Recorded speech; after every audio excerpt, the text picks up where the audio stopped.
LimitlessResurrect, what is it? LimitlessResurrect is platelet-rich plasma therapy, or commonly referred to as PRP.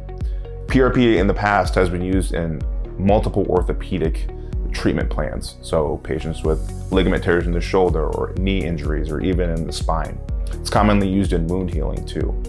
The reason why this is important is because it's not a pharmacological treatment, it's not a drug.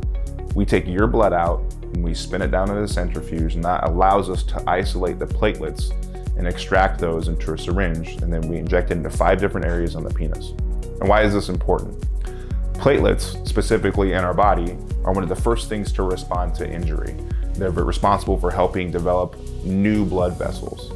That's important because erectile dysfunction is due to a low flow state, or the body's inability to provide blood flow to the penile tissue.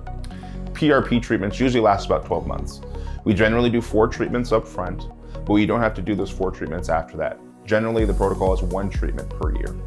The results that we see in patients are better quality erections and increased sensitivity, which helps them achieve erections and maintain them during intercourse. If you want to learn more about LimitlessResurrect, ask a provider for more information or go to limitlessmail.com.